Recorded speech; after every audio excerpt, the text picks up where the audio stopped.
Welcome to the Storypowers Podcast, the show about the power of stories, the people who tell them, and why you should be doing it too. I'm your host, keynote speaker and storytelling coach, Francisco Mahfuz. My guest today is Matthew Dix. Matthew and I have a lot in common. We have both taught storytelling around the world and written on the value of sharing our most embarrassing moments in front of an audience. We have lived in apartments that smell like curry, we learned important lessons from Brazilian teenagers, and we've been accused of crimes we didn't commit. But that's where our similarities end, because Matthew is a teacher, a best-selling author of multiple books, and having won the Moth StorySlam 50 times and their GrandSlam 6 times, he's arguably one of the best storytellers in the world. Which is all very impressive, but unlike Matthew, I can actually assemble IKEA furniture by myself. And I didn't have to wait until my 40th birthday to find out that brie cheese looks disgusting, but it's actually delicious. So I'd say we're pretty even. Ladies and gentlemen, Matthew Dix. Matthew, welcome to the show. Thank you very much. You really know me. You've been listening to my stories. Yes, as you know very well and have written on it, strangers know you a lot when you're a storyteller. It is so true. There is this odd one-sided relationship where people start talking to me like I'm their best friend and they have not yet told me what their name is. And so it's a lovely thing, but it can be a little challenging at times too. Yes, it's difficult to get over that strangeness of how do you know that, even though so much of our private lives are public now. If you're a storyteller, if you're on social media, there's always this disconnect between how you post about this stuff all the time. Oh yeah, sorry, yeah. Completely forgot about that.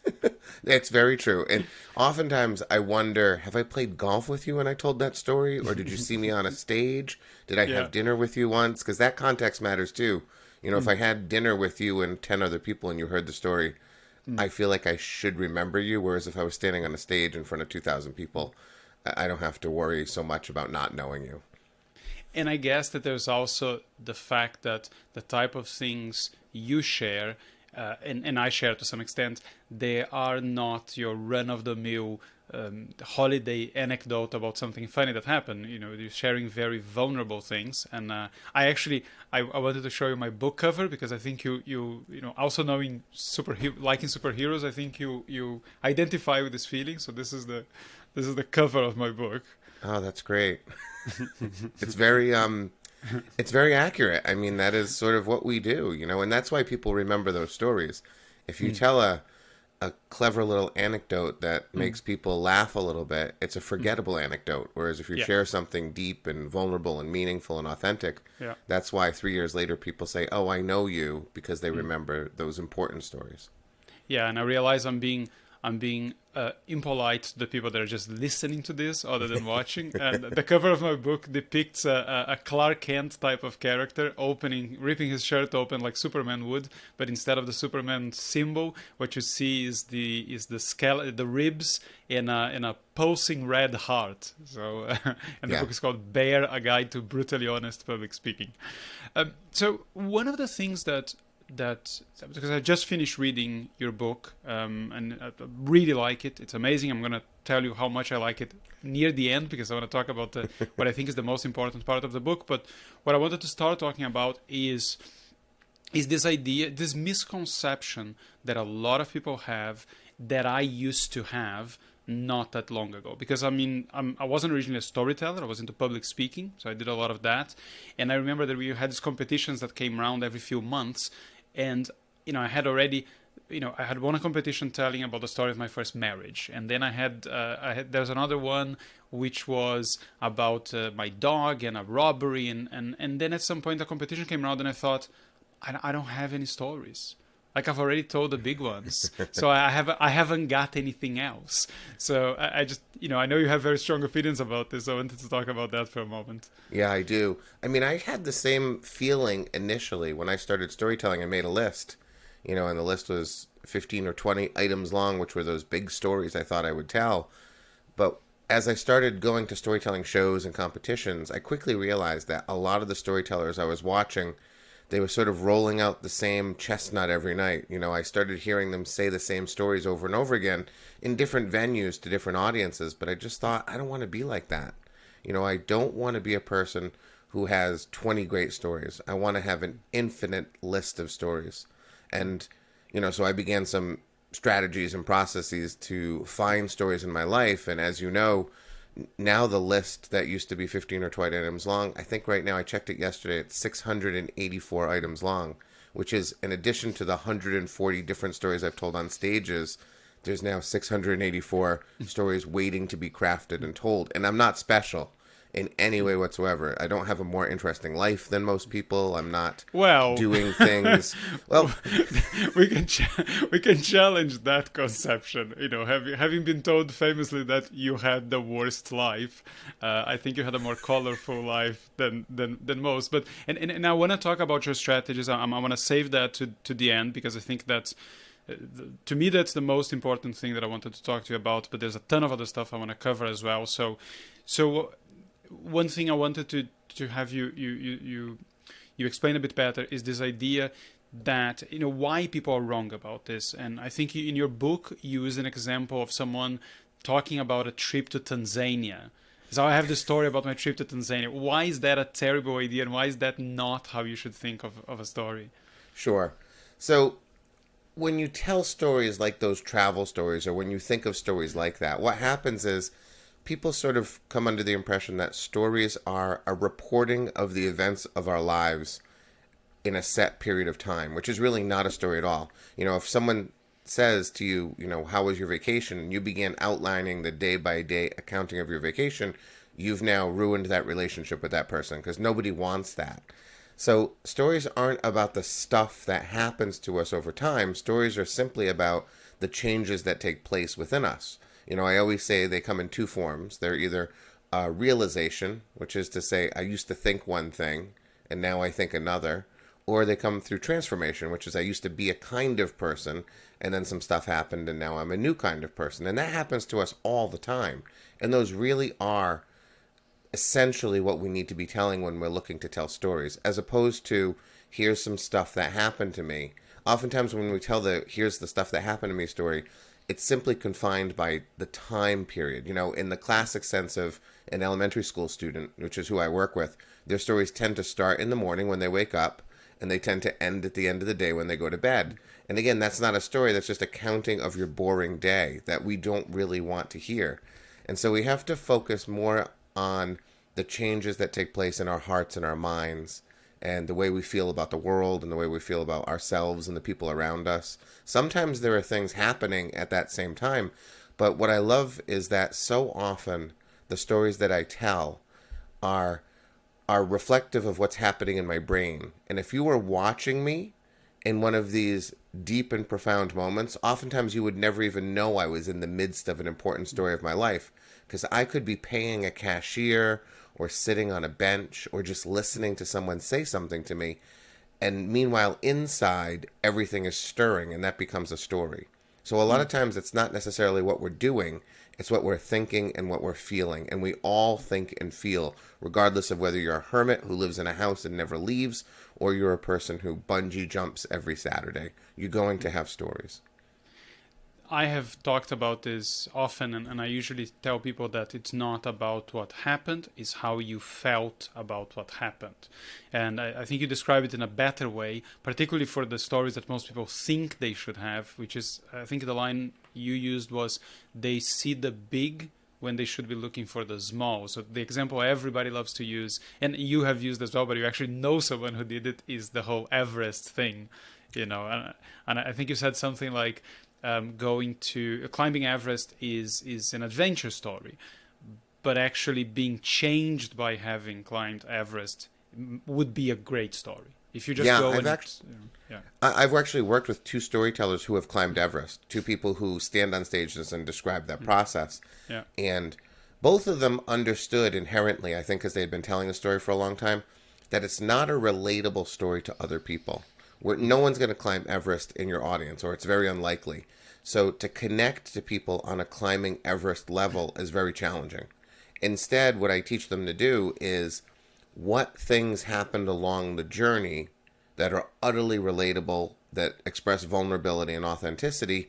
You can still get to the top of the mountain, but I suspect always that things happen along the way that are small and meaningful. And so, one of my favorite examples is, one of the guys who climbed Everest, he ends up telling a story about being in a tent in the middle of the night in a blizzard, and he's with a woman that he doesn't really know that well, another climber, and she's somewhat unreliable. She's starting to panic. And then he starts to panic because you can't be on the side of Everest with someone who's panicking, because you end up, your life is in danger in that case. And the way he tells the story causes people to suddenly think about their own jobs, and how when you're assigned a task with someone who will fail, you've been assigned a task with the person in the office who no one wants to work with. That's sort of the same thing. He was assigned a tent with someone who nobody wanted to tent with, and suddenly the story becomes relatable to everybody. They're not on the side of Everest. Their life is not in danger, but the project that they're doing is in danger. Their workday is ruined because of it. So it just takes something very, very big and makes it small, and then people can connect to it. And that's what we look to do in storytelling. Yeah, and talking about the small, this is something I heard from you on a podcast a while back, and it made sense to me. But then I ran it by other people, this concept of yours that the story is not about the big stuff, it's about the 5-second moment of transformation. And I don't think I had understood it terribly well, because I got a lot of pushback on that because I thought it was very reductionist, but I hadn't quite understood what that meant. Not that the story is this is just the story is just this, and you don't need anything else, and you barely need the other stuff. That the 5-second moment is what the story is about, so everything else has to support that and has to bring that into sharper focus. So can you just talk about that for a second? Yeah. So when I talk about change, those transformations or realizations, I do fundamentally believe they happen almost instantaneously. The actual moment of change is, I used to think something and then suddenly I think another. Now, it doesn't happen in 5 seconds. There is a lot of stuff that leads up to that moment. In the same way a movie operates, similarly, the last 5 minutes of every movie is the moment when things are going to change. It's when the man will fall in love with the woman. It's when the husband will realize he's a terrible husband and becomes the good husband. It's when the father realizes he's a bad father and becomes a better father. All of those moments happen in the last, let's say, 5 to 10 minutes of a movie. I think those changes happen instantaneously. So we can tell a 2-minute, a 12-minute, a 20-minute story. Ultimately, it's going to culminate in one of those 5-second moments, but it doesn't mean the story is going to be 5 seconds. It's not going to reduce just to that singular moment. But once you know what the moment is, I think that's critical. Because once you know what you're trying to say, I used to be this, but now I'm that, everything else in the story needs to support that ultimate final moment. And that's the best way to edit your story. It's the best way to determine what goes in the story and what comes out of the story. It allows you to be ruthless in a way, because storytellers kind of want to share everything. They're sort of interested in themselves and interested in speaking about themselves to the world. But the best storytellers understand, I can't really speak about myself in that way. That the goal of storytelling is not to share your entire life with people, but to share a strategic, targeted version of your life that says something fundamental and important about yourself. And so, yeah, I'm always starting with the end of my story, as most filmmakers do as well. I'm always starting with, what am I trying to say? I'm trying to say I used to be this, but now I'm that. Now what do I have to include to make that moment as clear, as obvious, as understandable to my audience as possible? So since you've been talking about films, should we ruin movies for everyone else and talk about your, because you've now ruined it for me. I just want to spread that and ruin it for everyone else, and talk about your idea of, once you have the end, then you also have, you don't necessarily have the beginning, but you have the makings of the beginning. And if the end is about, I am now someone who realizes how, the time of my children is precious, or hopefully something slightly less trite than that, then the beginning is, you are someone who definitely doesn't appreciate that the time with your children is precious. Yeah, exactly. I mean, that's fundamentally how stories work, is the end and the beginning of a story are going to be somewhat in opposition to each other.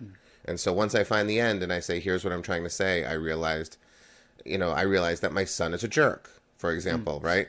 The beginning of my story is going to have to be, I think my son is not a jerk. Ideally, my son is a lovely, kind human being, and somehow I'm misguided because he's my child, and I have to come to terms with the fact that he's not a nice person. This is not true, but I'm trying to find a less trite example.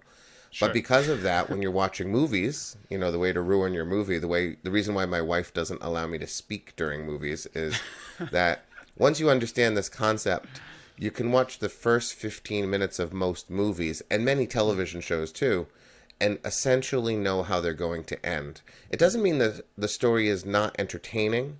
It doesn't mean that you're not going to enjoy it. But in the first 15 minutes of a movie, they're going to show you the problem with the character, and then you know what problem needs to be resolved by the end of the movie. And it works in almost all movies. Now, there's some indie movies, there's some Wes Anderson movies, there's some weird movies that don't necessarily follow this pattern, but most do. We were just watching a Disney film a couple weeks ago, a movie called Bolt. It's this animated movie from 2009, and it was just my kids and I, so I was allowed to talk. And 9 seconds into the movie, I paused it.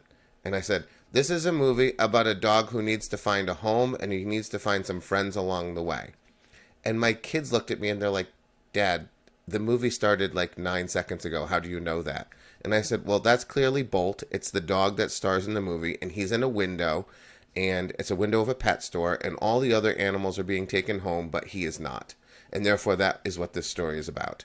And at the end of the movie, my daughter turned to me and she said, I don't know how you enjoy anything. Because in the end, it was a story about a dog who needed to find a home and needed to find friends along the way, and that's essentially what happened. I told her, I said, I enjoyed the movie. I just knew where it was going to land. Like, there was no question where it was going to land. In the same way, my favorite example is the movie When Harry Met Sally. At the beginning of that movie, Harry and Sally actually say, I hate you. They actually say those words. If you don't think they're not going to be kissing at the end of the movie, you're crazy. That doesn't mean I didn't love the movie, but I know where it's going to land. And that's how most movies are for me now. And most books, even the novels that I write, if you read the first 2 chapters of the novel that I'm writing, you should kind of know what's going to happen at the end to a certain degree. You're not going to know how I'm going to get there. You're not going to share exactly what the landing place is in terms of time and space and tone and things like that. But that's how stories work. And if we know that as storytellers, we can start telling better stories. We can tell stories that actually mean something to people, as opposed to what most people do, which is, I'm just going to recount some stuff that happened to me until the phone rings, until someone interrupts us, until the meal is over. Because that's how most stories end. They usually get interrupted and never finished, happily, because there really is no end to most stories. Most people aren't thinking in this framework that storytellers do. So it's a simple framework, but it will change everything about the way you tell stories.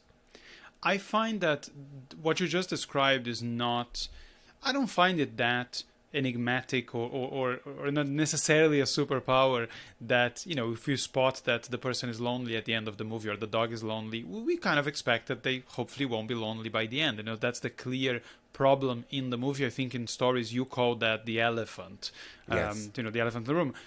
But I think most people get that. What blew me away when in your book was when you used this example of the girl who loses her job and the boyfriend who works for an investment bank cheats on her. And I hadn't really thought about it as in, whatever job she gets is going to be very different. The boyfriend is going to be a very different character. It's going to work in a different industry. I hadn't stretched it to that point that there's going to be a change here. And that change is going to apply to almost everything that they're giving us in the beginning. That's what I think would ruin movies for most people if they pay enough attention to it. It's true. I talk about, like, if she's dating a ruthless banker who dumps her in the first 10 minutes of the film, she's not going to be dating the banker across the street at the other bank. She's going to start dating, like, a dog walker or a lumberjack, or a cupcake baker. You don't know what it's going to be, but you can just say to yourself, well, it's not going to be a banker again, right? Everything sort of is going to be in opposition at the end. Now, the more broad, the more mainstream the movie, the more that is going to be true. Whereas, more indie films that have nuance, it's going to be a little less true. But it is kind of true that most of the things you see at the beginning of a movie are going to be in opposition to what is going to be at the end of the movie. I actually find that understanding that might tell you, exactly what the ending of the movie is or should be, or a book or a story. But I find that if assuming that might ruin the experience, I don't think it would necessarily, but it's less detrimental to your enjoyment than, say, someone who has absolutely internalized the hero's journey, because so many Hollywood movies, Pixar included, follow the beats of the hero's journey almost perfectly. So you can always tell, okay, well, at this moment, there's a call to adventure, they're going to deny it, and now a guide's going to come and they're going to go, and this is the turning point, and this is where they're going to suffer a defeat before they can actually win at the end. And you can tell, that third of the movie is coming, the second third of the movie is about to end. Now they're going to look like at the darkest hour. I think that's worse, because you see what's going to happen at every moment, and not just we're going to move from here to here. It's true. Yeah. My son's 8. His name is Charlie, and I've sort of taught him how movies work. And so we'll be watching a movie, and he'll turn to me and go, "Uh-oh." And that's the moment when we know everything seems perfect. And the moment in the middle of a movie when everything seems perfect, the next scene is always disastrous. He'll also turn to me at one point, and he'll say, "Dad, we're in the pit of despair," which is that moment when, in a movie where there's no visible way that our hero will survive this. It's the absolute bottom of the movie. He turns to me and says, "This is the pit of despair." And I go, "Yes, it is. We're probably 20 minutes away from the end, aren't we?" And he says, "Yes." So, he's sort of internalized this too. He's the only one in my household who has. Everyone else ignores me. And you're right to a certain degree that it does sort of convert movies into formulas to a certain extent, And so I wonder sometimes if I don't enjoy them quite as much. I enjoy them on the level of I'm watching them and pulling them apart, and that is really fun. But, my favorite example of sort of maybe not enjoying it as much is when I'm at a Jurassic Park movie with my friend, and all the people in the audience are terrified at one moment about whether these two brothers are going to be eaten by a dinosaur. And in my heart, I'm just going, well, they're not going to get eaten because this is a Jurassic Park film, and children don't get eaten in this movie. I already knew who's going to be eaten. Like, the owner of the company gets eaten. The person who carries a gun the most gets eaten. The assistant to the company owner always gets eaten. But the boys aren't going to get eaten. So I get stolen, or the suspense gets stolen from me to a certain degree. I think, though, if I paused the movie and I turned to the audience and I said, "Do you all really think that this dinosaur is about to eat these two boys?" I think fundamentally, in a cognitive level, none of them really believe it. But I think the best stories cause us to forget who we are, where we are, why we are. They immerse us into the story, which is why we cry at the end of movies, right? If you cry at the end of Titanic because Jack is dead and Rose is alive, you've forgotten who you are, because that's just Leonardo DiCaprio and Kate Winslet. You know that they're not dead. In fact, in the whole movie of Titanic, most of the characters are actually representing real people who once lived. And so when those people die, it makes sense to cry, because that is reflective of something that actually took place in the North Atlantic. And yet we cry over the two fictional characters who we know cognitively never existed. And I think that's the magic of storytelling. That's why I cry at the end of Titanic, even though on a cognitive level I know, well, he's just going to be in another movie in 6 months. He's fine. So that's what I love about storytelling, that ability to cause you to forget everything about where you are at that moment. Yeah, I think that knowing that something bad is not necessarily going to happen to a character, it only takes away from your enjoyment of the scene if the scene is not well done. Because you watch a James Bond movie, James Bond's not going to die. You can still enjoy the action scenes without thinking James Bond is genuinely in risk for his life. But it's this, I don't know how he's going to get out of this. Like, I have no idea. You genuinely painted him in a corner. There is no solution here. But you're not genuinely thinking he's going to die. Right. So part of that enjoyment in like a James Bond movie or those types of films is waiting to see the bad guy get his comeuppance. The joy in knowing that James Bond is being tortured right now by a sadistic, evil man. But by the end of the movie, James Bond is going to kill that guy, and I can't wait to see it happen. So there is that idea, too, that we sort of know what's going to happen at the end, and yet we're looking forward to watching it happen at the end. Something else that actually struck me as very different from your book and the way you teach storytelling, I don't think I've come across this before, and I don't know if I've just misunderstood it, or if it's just so embedded in the way you teach it that that doesn't need to be obvious. But almost everybody that teaches storytelling talks about structure. And then you'll be talking about the hero's journey, less commonly. They'll be talking about a 3-act structure. They'll be talking about a 4-act structure. Whereas your structure, if I understand it correctly, is everything in the story is supposed to bring that 5-second moment at the end, the clarity, which is another point of difference, because a lot of people talk about the moment, but the moment is almost usually from the middle to the end of the story, is not the last few beats of the story. So yours, as I understand, is the moment is as close to the end as you possibly can. The beginning is as close to the moment as you possibly can, and the beginning should be the opposite of the end. Other than that, I didn't quite get that you were actually trying to teach in any particular way a structure, other than just by constantly contrasting things to make them more interesting and to generate tension. Have I missed something? Or no, you did a good job. Okay. I mean, there's a lot of other elements, I think, sure, like surprise and stakes are really important in there. But no, I agree. Sometimes I hear people say that the definition of a story is sort of something with a beginning, a middle, and an end. And I hate that so much, because everything has a beginning, middle, and end. When I eat a Snickers bar, there's a beginning to that Snickers bar, there's a middle to the candy bar, and then there's an end. It doesn't make it a story. Just speaking, no matter what you're saying, you will begin at some part, which we can define as the beginning, and then there's going to be a middle part, regardless of even if you're telling a story, and then there will be an end. So it's a terrible way to define what a story is. But what I'm really objecting to is the idea that when we try to teach people about structure in that way, when we try to teach them the hero's journey or anything like that, I think storytelling gets very complicated and academic and difficult to understand. I try to teach storytelling to people in such a way that, find a meaningful moment in your life, something that touched you in some important way, and then, find the opposite of that, ideally as close to that as possible. Keep your story as short as possible and increase the amount of tension by not expanding your story longer than it needs to be. And then just tell it to us. Now, I teach people to tell it in scenes, as you know, which I think is extremely important. But I don't want them thinking about all of that sort of higher level stuff, which frankly, I don't even think about when I'm writing novels. When writing a novel, I'm not thinking about I'm in the 3rd act now, or I'm in the pit of despair. I don't think about any of those things. I'm just trying to tell a good story. So my goal is to teach people to tell a good story about their lives while keeping all of that academic out of it. And I think a lot of it has to do with me being an elementary school teacher for 23 years. I really believe in taking large, complex processes and breaking them down into small, repeatable, practicable parts. And I think that's sort of the success I've had in storytelling is I make it easy for people by taking big things and making them small, obvious, and easy to see. The biggest difference I noticed was not, it was really either what you consider the middle or the end. Because the beginning, I think it's fairly straightforward.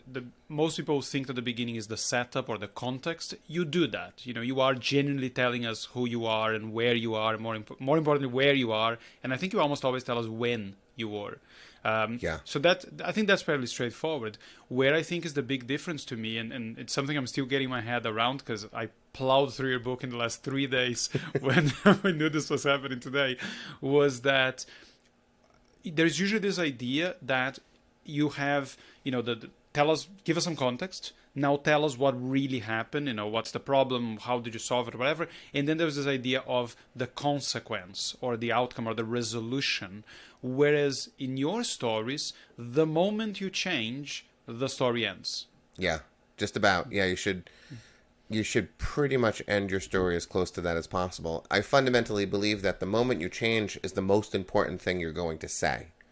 And after you've said the most important thing you're going to say, everything after that is less meaningful and people will begin to disengage.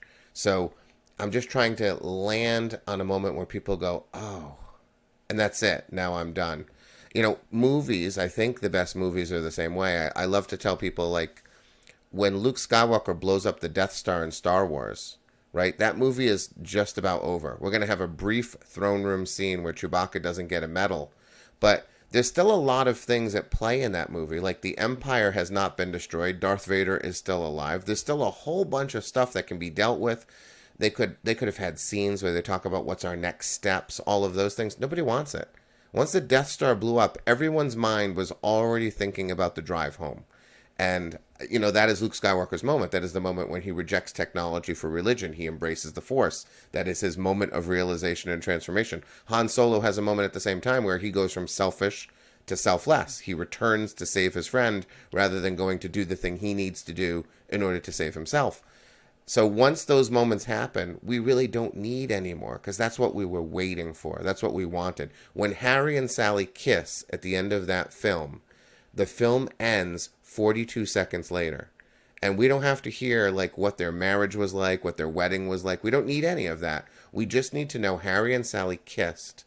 They expressed love for each other. That is what we were waiting for. And now we can leave the theater. That is how I treat my stories too. Once I say the most important thing I'm going to say, I know people are basically done with me, and I want to be done at that moment. I think that's really important. I just think most stories don't end. Like, I could keep talking. I definitely could add on to every single story I've ever told with additional, resolution and more feelings and what happened next. But I just know that's not what people want. They want stories that end with a moment where it makes your heart flutter, where it makes you think about something in a new way, when it makes you suddenly feel connected to the storyteller. And then that's the end. I do love when people come up to me afterwards and say, what happened next? Because if they say that, now I have them. Now I know that the story is stuck.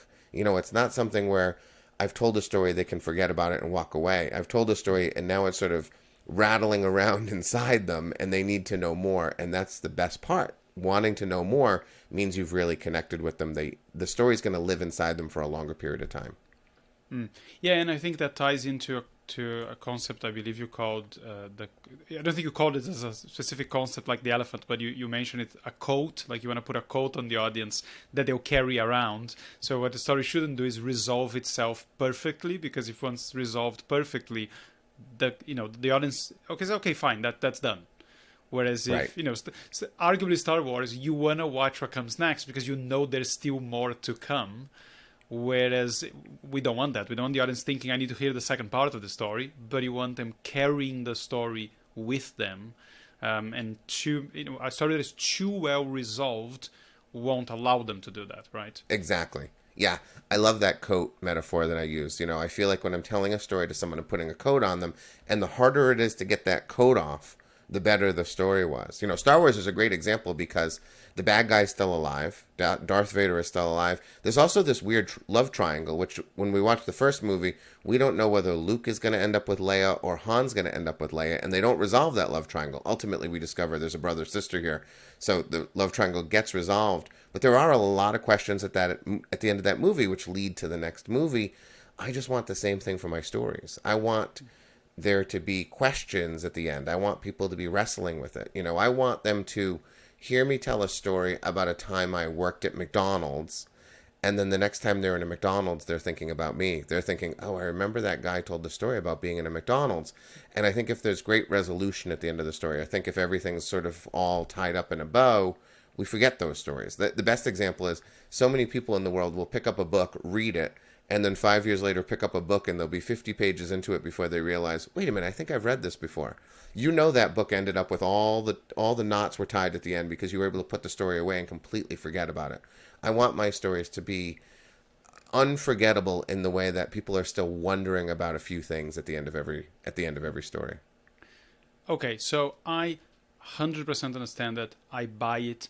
I want my stories to do the same thing, except when those stories are being used in more of a business context. And this is where something I wanted to pick your brain on, because there's a lot of techniques that you teach that I think undoubtedly make for more powerful stories, but I'm not 100% sure how many of them actually translate to using them in a business context, particularly if you're using them as an example. You're trying to give a presentation and not just bore people to death with PowerPoint slides or whatever.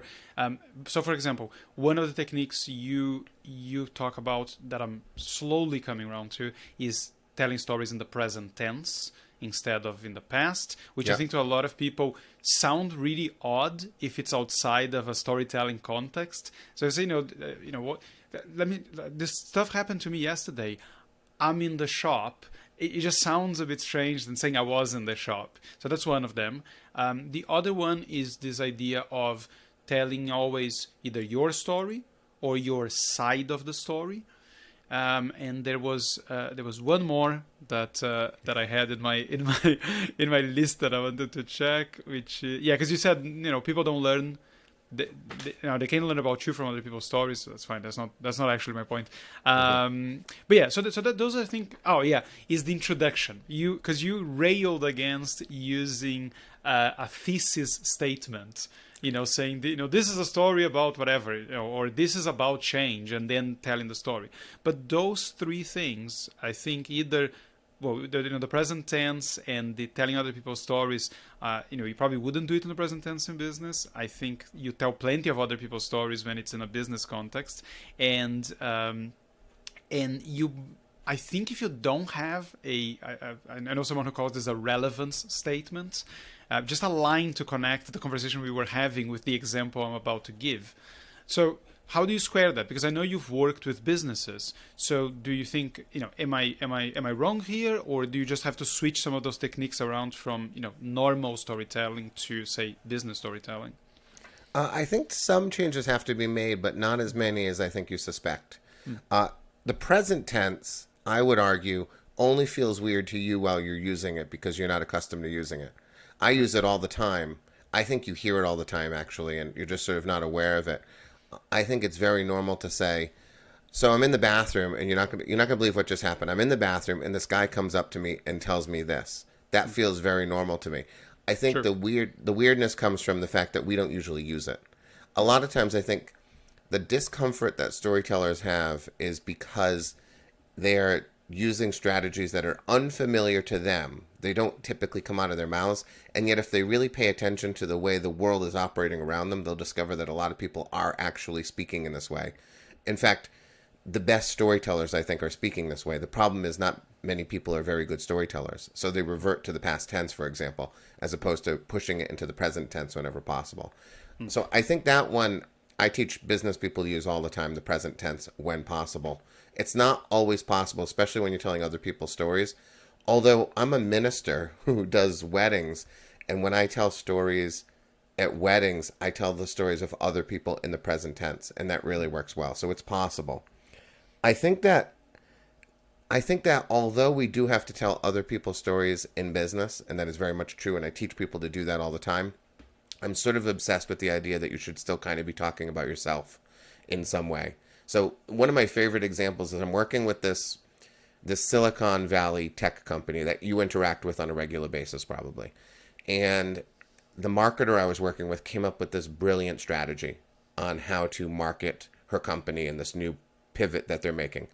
And I asked her, how'd you come up with it? And she held up a napkin to the screen and she goes, I was sitting at my table, drinking wine at 9 o'clock, listening to music, not thinking about work, when suddenly this idea came to me and I scribbled it on the napkin. And I said, save the napkin. I said, you're going to present the strategy, but what's even more interesting and what will be more memorable is if you present the process of coming up with the strategy. And she really was not sure about this. She was like, why don't I just present the strategy? And I said, that will not be the memorable, interesting thing. And the example I used was Newton's apple. Newton discovers the theory of gravity. But what we all remember is an apple landed on his head, which is probably an apocryphal tale. It probably didn't actually happen. But we remember an apple lands on Newton's head, and therefore he comes up with the theory of gravity. If Newton simply came up with the theory of gravity and there isn't an apple attached to it, we probably aren't really able to remember that Newton came up with the theory of gravity. It'll be as lost to us as all the other theories in physics that people come up with that we don't know about. It's that moment of discovery, that personal moment of discovery, that makes that moment so memorable. So what happened is she pitched her strategy a few times without the napkin and the story, and it went fine. And then I finally convinced her in this big presentation. I said, just put it in. Just put in the napkin, the wine, the 9 o'clock, the music. Changed everything. She said, people keep talking to me about that moment of inspiration I had at the table. So it makes this strategy into a story. It's a personal story now. It's not like a beginning and end. It doesn't have suspense. It doesn't have all those things that I try to teach people when you're trying to be entertaining, but it's putting yourself a little bit into everything that you're doing so that it becomes personal, becomes connective, and it becomes memorable. So I think the strategies that I teach in business are totally applicable. They're going to be reduced. They're going to be a little sadder. It's going to be a little less entertaining. But I think they all sort of apply, whether I'm looking at someone's slide deck and applying storytelling techniques to it, which I do all the time, or whether I'm talking to someone about a presentation they're going to give to their CEO or to their shareholders or to some salespeople. The storytelling, which is to say, can I get the personal into the business? I think that changes everything. And that's what I teach business people to do all the time. And what they've discovered over time is it's absolutely true. That even the vulnerability that I teach, I worked with a hospital, a very, very big hospital in this country. And I was working with the CEO. She had to give a speech to 3,000 people, 3,000 of her own people. And I convinced her to tell the story about the time her husband had knee surgery in her hospital, and the knee surgery was botched. It was done very poorly, and he nearly lost his knee in the process. I said, tell that story to your people. And she said, why would I tell the story about the time the hospital failed me? And I said, because that is vulnerable, that's authentic, and do you really think every surgery in your hospital goes well? Like, you're going to just be honest about the mistakes and then how they made you feel better about the mistake. And it changed everything. She told that story on a stage. She called me the next day. She said, from my car to the office, 5 people in a hallway stopped me to thank me for the story. And they told me something about my hospital that I didn't know. And it's because she opened a door with that vulnerability. And in business, I'm always trying to get people to open a door a little bit with their vulnerability and allow people to step a little closer. So I think all of those things, the present tense, yes, we have to tell other people's stories, but we should also be telling our own stories.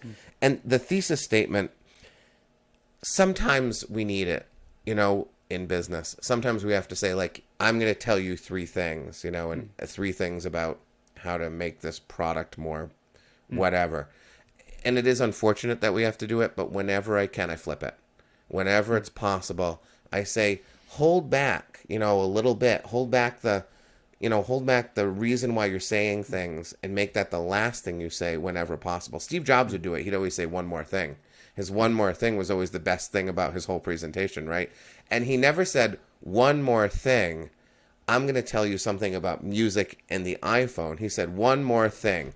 And then he just said the thing. He didn't prep us for it. He didn't give us a thesis statement. So I think what you're saying is true, but I don't think it has to be like 100% true. I think there's nuance in there, and there's the ability to fight and to get storytelling into places that you don't normally see it. Yeah, my friend Sean Callahan, who does a lot of corporate storytelling, he says that he uses a very, very soft, relevant statement, as he calls it. So maybe the story he's going to tell is about how you were looking at the wrong thing. You were just not paying attention to the right thing. And then he would just say something like, sometimes we're not quite sure what we're looking at. And then he just tells the story. Yeah. But what he doesn't do is he doesn't have the point at the end. So he just tells what happened, and he doesn't have 2 lines after to sort of summarize his conclusions, because he will argue, I've given the point already. I'm just now backing it up with evidence. And I know you prefer the evidence first, so do I. But I think what that does very well is it bridges sometimes we're just having a normal conversation, and now I'm going to launch into a story that might come across as a bit weird. So you say something and I go, it's 2 years ago, and I'm standing in this bathroom, and the guy comes, it's like, what? So maybe there's just a bit there that you kind of miss. It's like, this thing you just said, it made me remember something. It's 5 years ago. So it might be something as simple as that, I guess. I like that better. I like that simplicity of, you've said something that caused me to think about something. And to say that in some way that's not as clunky as that, I think is better than saying that thesis statement at the top, which I'm always opposed to. I think part of it, too, is that idea that, the same thing with the present tense. I think that people feel it's weird and uncomfortable only because it's coming out of their mouth for the first time. When I teach people to do TEDx talks, I always teach them to start with a story. And they always say, so you just want me to walk into the orange circle and say, it's 1993 and I'm walking down the street. I say, yes, that's exactly what I want you to do. I want you to immerse them in a story, cause a movie to play in their mind for a little bit before you actually start sharing your idea. The story always is going to connect to the idea. It's going to be an example or a model of the idea that you're about to present. and they say, shouldn't I say something like good afternoon, today I'm going to be talking about, and I say, no. I say, the only reason you think it's weird is because you've never done it before. I promise you, no one in the audience is thinking, why is he doing this? They're like, oh, he's telling us a story. They know. They understand what is happening. It's not a mystery. But it is that weird thing where you're about to do something you've never done before, even though people around you do it, you're not cognitive of it because it doesn't happen often enough. And because when it's happening to you, you're not thinking like, oh, now he's telling me a story. You're just suddenly enjoying yourself. You're not thinking about things. So I think part of it is you got to make a leap. You're like on that diving board and you just have to dive off with the present tense, and you got to dive off with story and see how it works. You got to dive off with the way that marketer finally agreed to hold up her napkin and tell the story, and everything changed. We just did a campaign. We're working on a campaign now with her, and the way that she discovered this next big idea she had was brilliant. And again, it was a story. It was, oh, I was doing this, and then suddenly I realized this. And now she knows that has to be part of the story. She said, oh, my discovery of the campaign and the idea has to be part of the story now, because I understand that's what people are interested in, what people will remember. They don't remember ideas and words. They remember story. And when you can connect the ideas to the story, then you have magic. Yeah, I did a presentation just a couple of days ago to a group of very young entrepreneurs, or wannabe entrepreneurs, and one thing I said to them is, if you're looking for a way to introduce your idea, your product, just tell us about the moment where you figured out there was a problem. You probably felt that problem, and then you either found a solution or you decided you wanted to be the person that found the solution.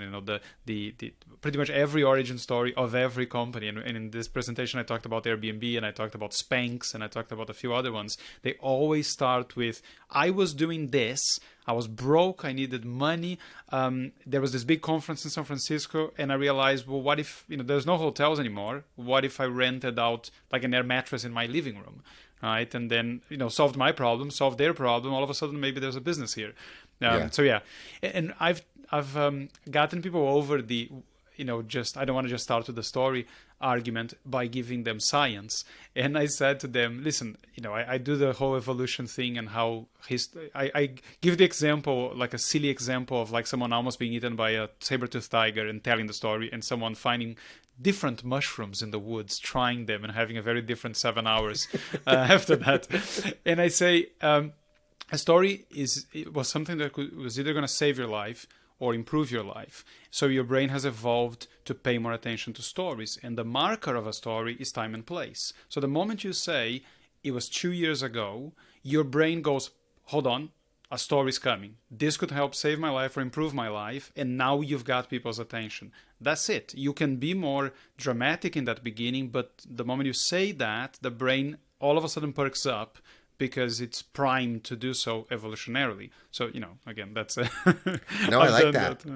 I talk a lot about the chemicals that are released during storytelling as well, and, do you want those good feeling chemicals that get released in the beginning of your presentation, or do you want them at the end? Like, you want people feeling things about you right at the beginning. If you have to say something important, the first thing you should be doing is telling a story. The secret to my teaching career as an elementary school teacher, I'm not the best teacher. I don't have the best lessons. I don't have the best pedagogy. I tell my students stories about myself all day long, and they're always the embarrassing ones, the humiliating ones, the shameful ones. I connect with my students so that when I want them to do something like it's time to learn long division, they're with me, because we're a team. They love me. I love them. There's real connection. My lesson is not going to be as good as my neighbor, but my kids know everything about me, and then they want to be on the journey with me. So I agree with you. I love that example, though, of, signaling to the audience a story is coming, and there was a time when this would save your life. And maybe even today, this might save your life. I love that. I will be stealing that and teaching people that idea. That's wonderful. By all means. All right. So I want to talk about homework for life. And I'm now going to give a thesis statement and say that I had heard about it before. I knew what it was. I kind of gave it a half-assed attempt at it. It didn't really sort of work. Didn't take. I read the book. I started doing it 4 days ago, and this might be a bit overblown, but it's changed my life. I love that. I know you fully believe in this stuff, and we don't have the time for you to go into the whole story of how you found Homework for Life. So allow me to summarize, but then I want to talk about it. So Homework for Life is this very simple exercise where every day, I was going to say something that was probably going to be insensitive considering you are you. I was going to say if someone put a gun to your head and said you have to tell a story now. I flipped it to if someone kidnapped my family and would not give them back. That's the example I use now. Yeah. Okay, so you went the Taken route. Okay. Yes, I did, yeah. Okay, fine. So if your life depended on telling a story about today, something that happened today, what is the one moment of today that you think could make a story? And then you write that down on a spreadsheet or a notes app or an Evernote, whatever you want. You do that every single day for the rest of your life. And then all of a sudden you have a whole bunch of stories that you can develop and tell in all sorts of contexts. So that's the basic thing. I had understood that. What I hadn't understood was how life-changing it was. I had understood it as a storyteller, why that was a very valuable resource, particularly because finding stories is one of the hardest parts in the beginning for most people. They're like, I don't know where to... And then we teach them, what you call first, last, best, worst. I had heard it as first, last, worst, best. So, the sound, or, the 5 Fs, which is firsts, fears, frustrations, failures, and fiascos. Or fuck-ups, if you want to.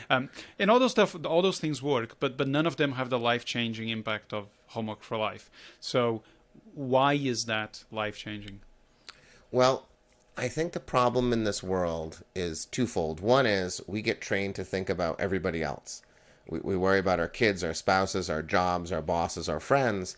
And what happens is we ultimately don't spend a lot of time thinking about ourselves. The best storytellers in the world are fairly self-centered, and not in a bad way. It's in the way that we acknowledge that to be the most healthy and the most, relatable, understandable, and complete people, we have to spend time thinking about who we are as a human being, reflecting. And so Homework for Life forces you to reflect on your day every day. And, the one thing I'll add, your description was excellent about how it works.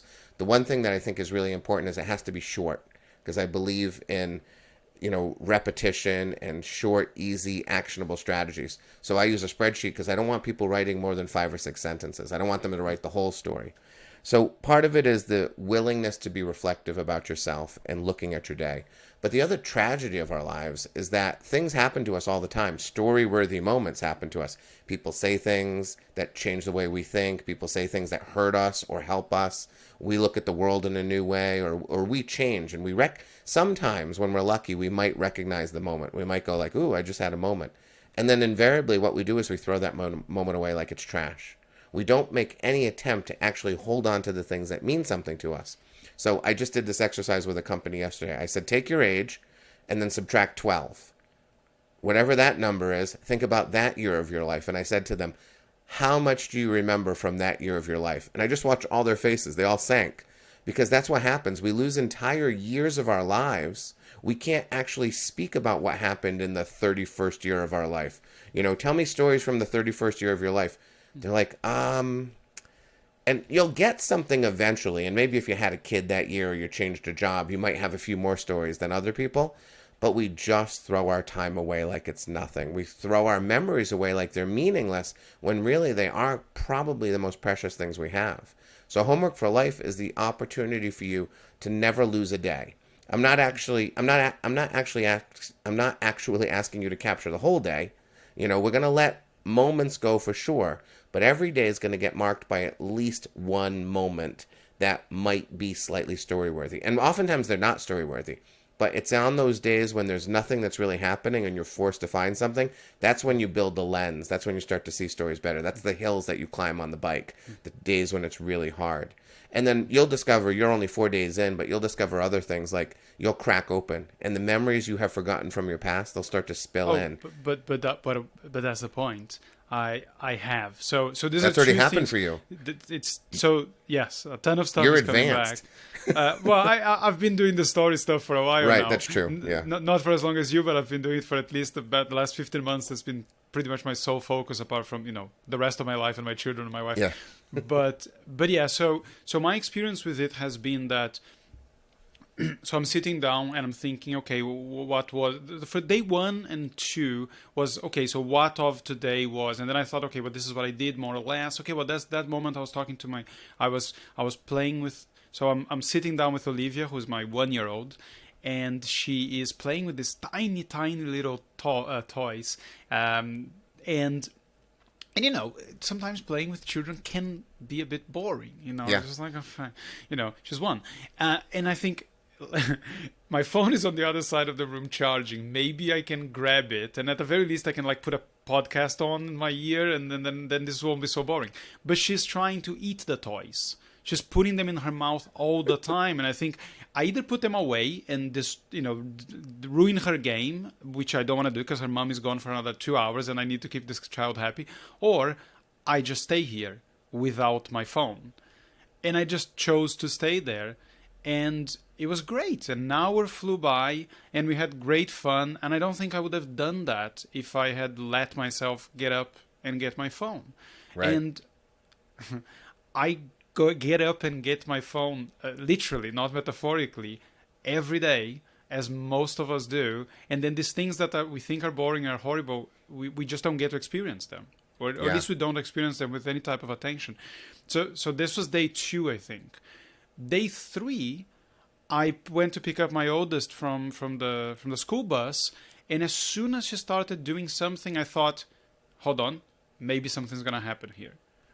And I started paying way more attention and being way more present than I probably would have been.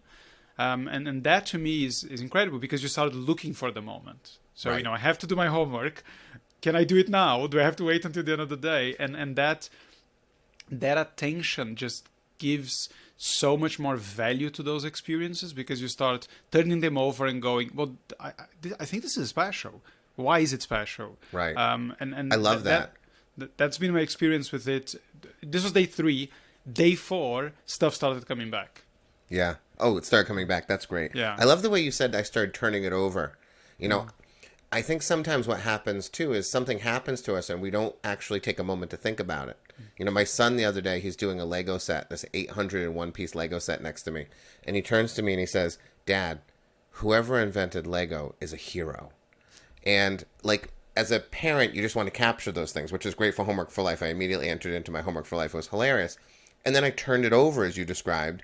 And eventually I got to the point where I was thinking about a story related to how I didn't have Legos as a kid because I was poor, and how cheese signaled wealth to me because I didn't have cheese as a kid. So anytime someone had cheese, it seemed wonderful. And then it got me thinking about how I'm so happy that Charlie has these things that I didn't have, and how he doesn't see the value in them in the way I do. And it spilled into a story that started with a little thing that a kid said to me that I knew it felt something in my heart, but I gave myself the chance to, when you said, turn it over, which is what I did. And so I think that's another important part of Homework for Life, is the idea that once you've got it down, once you've caught a moment, sometimes we don't know what the moment means, but at least now you've preserved it.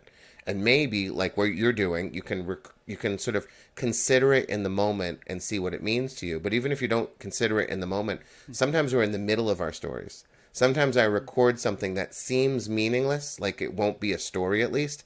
And then 3 weeks later, I realize, oh, that was the beginning of a story that I didn't even know I was going to end up in.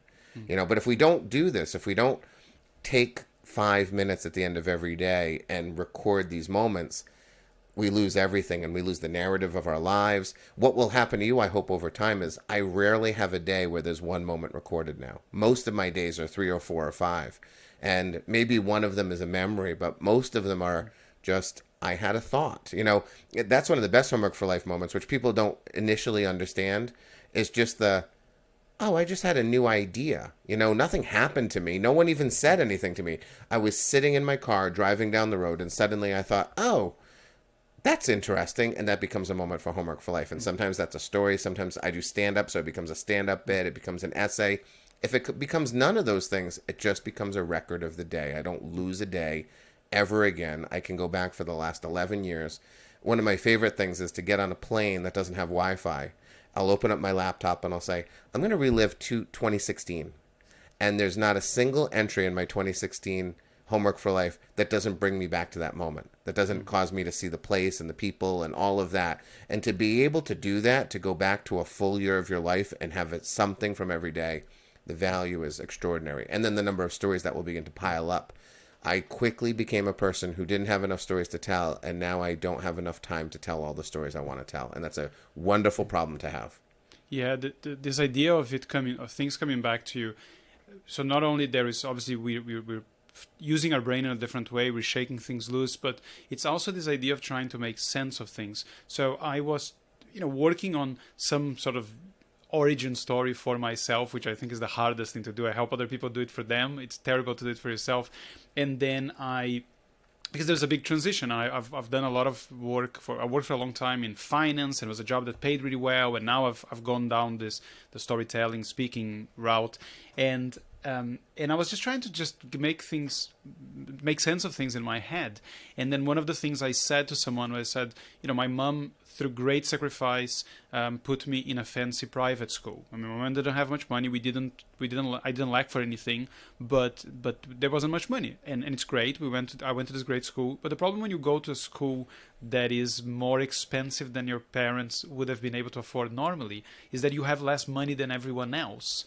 And then there's a whole bunch of things that you perhaps don't realize that much then that make you different. You can buy the clothes that they wear. You can never go to the school trips because you don't have the extra money. And then all of a sudden, all sorts of things started coming back around that. And all of a sudden, I understood why at age 7 or 8, I started saving money. Yeah. Like I never wanted to spend, I never was a person that likes to spend money, but I saved money. I would save my Christmas presents, my birthday presents. I just want to have it. If I need it, it's there. I don't want to use it for, and all of a sudden I told my wife this, and she's like, that actually explains a lot. Right. Like I understand a lot more about why you get so frustrated when there's some sort of minor money problem that is not likely to change our lives. And it says, because it's that feeling of like, I might not be able to get something that I want or need because of money. Right. And surely that, like, I'm almost 40 now. I had never thought about that way. Like, Isn't that amazing? Yeah. It's, I wrote another storytelling book that'll be coming out. And one of the things I love to do is ask myself the question, why do you do the things that you do? And it particularly applies when you're doing something that doesn't quite make sense to you. So I was playing golf with my friend Steve on a day when it was 100 degrees, and I had left my Gatorade in the car. And we were on like the 6th hole, and Steve saw that I was sweating, and he realized I didn't have a drink, and he said, I have an extra Gatorade. Do you want this one? And I said no, instantly, even though he had an extra one, and I did want it, and I had one to give him back in the car. And it was, I asked myself as I walked up this hill, I remember walking up the hill and going, why do you do the things that you do? Why did you say no to him? And I remembered instantly, I understood, because I was hungry when I was a child. When I was hungry as a child, people would offer me food. But as a child, when you're hungry, you always say you're full because being hungry is shameful. So you'd rather be hungry than let people think you're hungry. So I have trained myself over the years, even now as a grown-ass man who can definitely afford a Gatorade, when someone offers me food, it occurred to me every single time someone offers me food, my instant instinct is to say no, because as a kid, you always say no because you can never reciprocate and you never want anyone to actually know you're hungry. And I'll never forget the moment walking up the hill. I can still see Steve. Now I can feel the heat of the day. It's not a story I've ever told yet, but it will be a story I tell someday because I know for every person in the world, like you, right, who didn't have enough while everyone around you had something, that leaves a deep and abiding scar in you and causes you to change the way that you behave. I can't say that I've changed my behavior, but understanding yourself is so powerful. Prior to storytelling, the only way I kind of understood myself was my wife would tell me. She would say, Matt, this is why you do the thing you do. I'll never forget the day I was sitting across from my wife, and I was talking about how frustrated I was with my mother, who's passed away, and how she just wasn't an ideal parent. And my wife looked at me and she said, Matt, your mother was depressed for her entire life, right? And I went, no. I think you're right, though. I think she was depressed her whole life. And suddenly not all, but much of the anger I felt towards my mother was gone. Because I realized, oh my God, she was struggling with mental illness her whole life and no one ever helped her. Of course she was she had a hard time parenting me. But until storytelling, that was what happened, was my wife would tell me occasionally things about me that I did not know, or things about my life. Now with storytelling, it's flipped, and I go, honey, I just figured out why. And she's like, yeah, I know that one already. Congratulations on finally figuring it out for yourself. But it's great. My whole next book is the healing power of storytelling, and the idea of when we tell stories about ourselves, when we take time to reflect upon ourselves, we start to find things about ourselves we didn't discover, and we sort of can bring closure to things that have hurt us over time or been difficult to us. We can turn our lives into chapters. So rather than something sort of festering throughout your life, you close it off in a story. And that's a beautiful and powerful thing to do. So I'm thrilled that after 4 days, all of this has happened for you. I always tell people it often takes longer, and you have to have the faith, the belief that it's going to happen. Because if I went back to my first month of Homework for Life, I would not have been as success as you were. I was still looking for things that were happening to me. I was looking for big, funny, outrageous things that I was doing and not finding any of them, tragically. But now I understand the things that you understand, which is, just the way you think, that's enough. The way that someone says something to you, that's enough. The way you turn things over, I'm going to use that phrase forever now. All of that is true. So I'm so happy you have all that success so far. I think it's also because it's not the first time I've done this, because I've been speaking for a long time. I've been looking for, speech ideas and topics. And I described this to someone, and I think you're going to find this. I should never say this. I'm not going to cut myself off before I say it. I did a podcast a while back with a guy called Mark Ensign. And Mark, he wrote a book called Be a Dick. How small moments can change your life, or something like that, and it's amazing. And I think you probably like it because it's about this guy he meets called Dick, and the guy is like very thoughtful and kind, and does all the small things, and that changes his life. And in that episode, we talked about what I call the eye, which is looking at your life in a way that is, there's a story somewhere, and you're just paying attention because this could be funny. This thing that is happening to me that is horrible, actually, if I tell this to someone else, it becomes funny. It's not. And you call this a story lens, or a storytelling lens. Yeah. And this is what I don't think I can emphasize enough to anyone who's listening to this who thinks I'm not a storyteller, I have no intention of ever being a storyteller. It doesn't matter, because the two things that you get out of this that I don't think we've perhaps made absolutely clear yet is, one, you will look at your life in a different way, and often things that are painful or horrible or just not that interesting become significantly more interesting when you're doing all this work to extract meaning from them. And the other thing, which is something you've talked about, is that it's this idea that life goes by very fast. And I've heard people used to explain this saying, yes, of course, it's your age. When you're 10, a year is 10% of your life. When you are 40, a year is a very small part of your life. And that kind of makes sense. But then I heard a better explanation, which is, when you are faced with new information, particular information that is relevant for your surviving and thriving, like when you're about to get into a car accident, life slows down. Yes. And you open the senses, and your brain lets you actually take in a lot of the stuff that it would normally just be filtered out. So when you're going through moments of change in your life, that's happening, which is why, I lived in London for 2 years, and to me feels like a decade. Whereas I've been in Barcelona now for, 12 years, and it has flown by, because I was mostly doing the same things after the first few months.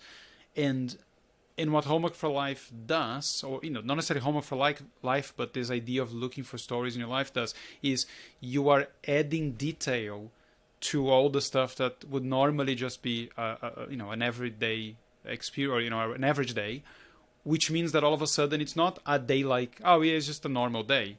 No, now it has 5 different things that happen. At least one important thing that happens, and by doing that, you are slowing down your perception of the passage of time. You're taking sort of like that 10-year-old view of life, and you're continuing to apply it to every day. That idea that today is going to be special in some way. I'm going to learn something new. I'm going to see something new. I tell people all the time goes by slowly for me, and I am blessed by it. You can ask people, what did you do last Thursday? And they lost last Thursday already. It's gone for them. And I can tell you what I did last Thursday, and many, many Thursdays. It's nice to have the physical record too, but I always tell people once you start doing Homework for Life, you just remember more of your life too. Even if my spreadsheet was not available to me, I know that the previous 11 years of my life are much more present for me. You know, people say you always have a story to tell, which is true. I always can answer every question with a story.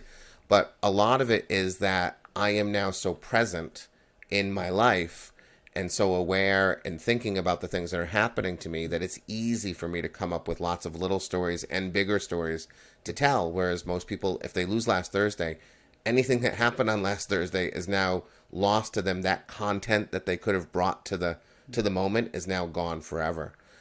I like the idea that you said that, you know, sort of when you're 10, I do know this, that, you know, when you're young, everything's new, so it's much more memorable. I have that same experience when I was 18 to 20. I lived with some buddies in a house we called the Heavy Metal Playhouse. It felt like 50 years in that wonderful home, you know. And it was because everything was new. It was my first time out of the house. And if we can keep those fresh eyes on our life right now, when things maybe aren't as new in a way that we traditionally think, but we acknowledge that everything is going to be new if we're willing to examine our lives and think about the things like playing with your child, you know, and having that moment.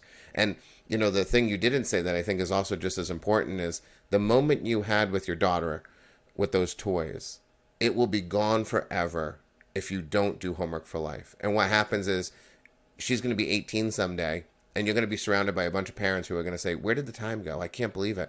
I can't even remember whole years of my kid's life. And you will be sitting there smugly thinking, it didn't go by that way for me. I cataloged the moments. They're in my head. They're on a piece of paper or they're in a database right now.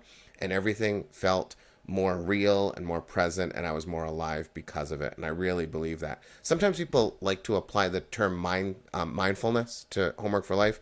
I always push back on that because I think when we say a word like mindfulness, that's a big umbrella term that pushes a lot of people away. It sounds earthy, crunchy. It sounds woo-woo. It sounds hard, you know. And what I like to do is take big concepts like mindfulness, you know, which sometimes requires a bell and meditation and all of these things. I want all that to go away, and I want to just say, listen, 5 minutes a day at the end of your day. Now, I don't know if this is for you. It's not even at the end of my day anymore. Now it's just when it happens. I'm usually around my laptop or around my phone and I can record it. But if not that, at the end of the day, you reflect on your day for 5 minutes, you change your life, and it's a simple, repeatable strategy that everyone should do. You know, the other thing is don't ever miss a day. Because people will go, oh, nothing happened today, I'll skip this day. Once you skip a day, you can skip two. And once you skip two, you're done. You know, Jerry Seinfeld talks about writing every day. And the way he does it is he has a calendar, and every day he writes, he puts an X on it. And he says, pretty soon you get a string of X's that you don't want to end. You don't want those X's to ever come to a conclusion, right? And that's what Homework for Life is. It's the collection of stories. It's an X on every day, and pretty soon you never want to miss a day. And so you can't skip the days when nothing happened. That is where the muscle gets built. That's where the lens gets refined. So I'm really excited that after 4 days, you're right. Because you've been immersed in storytelling, that helps a lot too.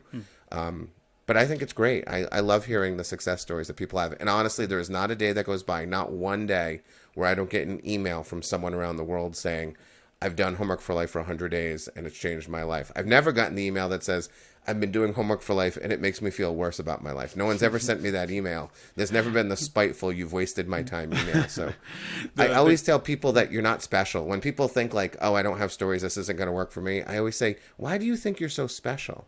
You're just like everybody else, you know. For some reason, people walk around the world thinking like everyone else has a story, but I don't. And I think, how narcissistic of you to think you're that different than the rest of the world. You're not. Just sit your ass down and do your Homework for Life, and in 6 months you'll discover that your life has changed as a result. Yeah, your comment about gamification is something I took to heart, but perhaps amusingly, I have been doing that for meditation for a very long time. So I do meditate every day, and I've meditated for the last 1,837 days. And now I just put the number down, and the number has to go up by one every day. And now I have meditation, and just above it, I have homework. And homework, the counter is now at 4. At 4. Then 100%, the once you've done it for, it will piss me off to no end after I've done it for like 10 to have to start from scratch. Right. So yeah, it Yeah. just forces that the moment you're going to bed, that it's there. It's on my phone. So I was like, oh, I have to do this now. Yeah. And then and then I do it. It Um, works. I've blogged every day since 2003 without missing a day. I've posted a mm, blog, which is great because that was before Homework for Life. And mm, if I go back into my blog now from 2003, a lot of those moments could just as easily be Homework for Life moments. So I yeah. was engaged in the process for a while. Mm, But that gamification, like I've never had coffee before. mm, I've never tasted it even. And, someone said, why don't you just give it a taste? And I said, listen, I'm 50. If I haven't tasted coffee by the age of 50, why would I break that streak? mm. I don't need it. I don't want it. I get it. It would be nice to maybe try something new, but not coffee. 50 years without tasting coffee is a streak I'm not going to end today. You do that with Homework for Life, and pretty soon you can't ever imagine skipping a day. I made a promise over a girl when I was 19 that if God, who I don't really believe in, was so kind to bring her back into my life, I would never have a soft drink ever again. And I think I might have tricked into having them by, with a cocktail or something. And I immediately get angry. Like, I was like, there is Coca-Cola in this. I'm not allowed to have Coca-Cola, particularly because God has come through. So God has come through. She's, we're married. So, I don't put me in this position. I don't want to have it.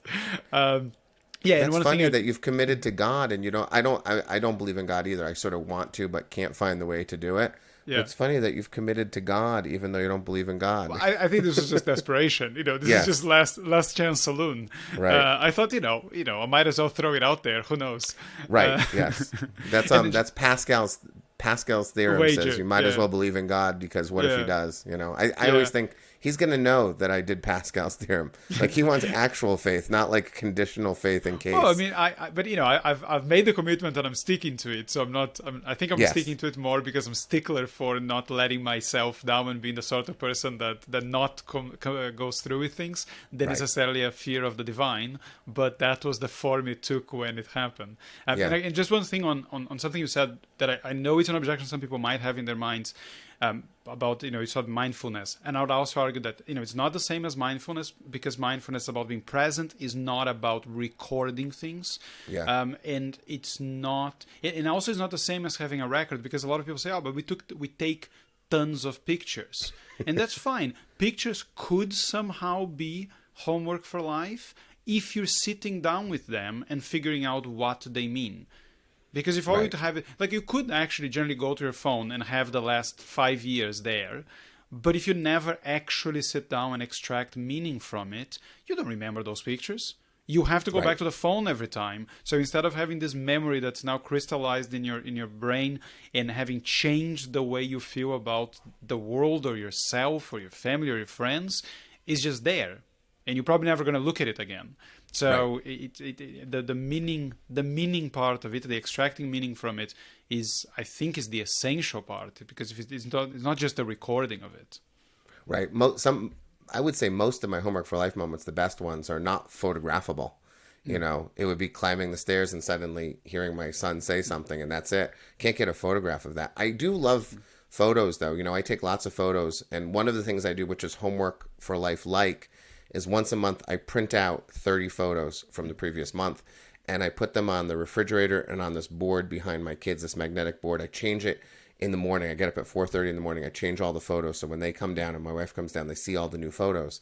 And for the next month, we talk about all the things that we did. And sometimes at breakfast, I'll just take a photo off, put it in front of the kids and say, do you remember this day? Let's talk about it.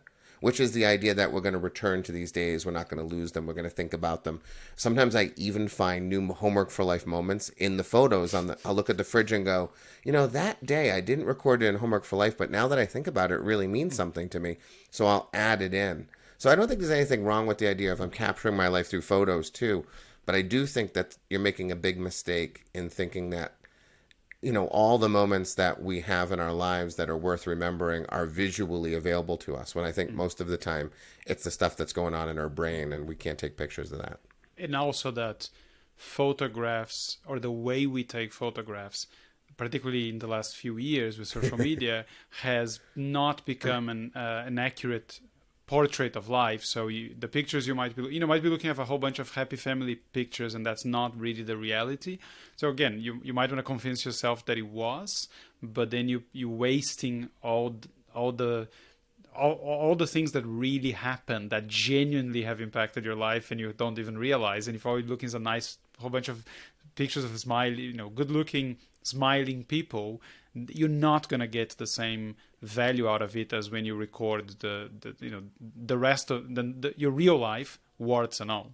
Yeah, it's very true. If I think of my refrigerator right now, you just had me thinking about it. Everyone on the refrigerator is happy. And although we had a lovely, last 30 days that I put up there, not every day was happy. Like my wife got COVID.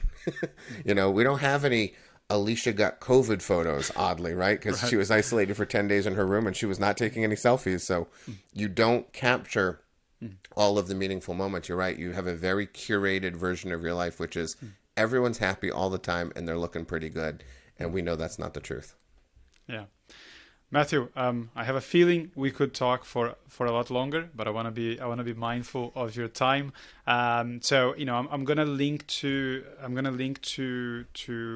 your TEDx talk on homework for life, which I think is one of the best ones I've seen in a very long time, and I genuinely think it's already had an impact, and I think it will carry on having an impact. And I'll start proselytizing about this, and I'll try and include that.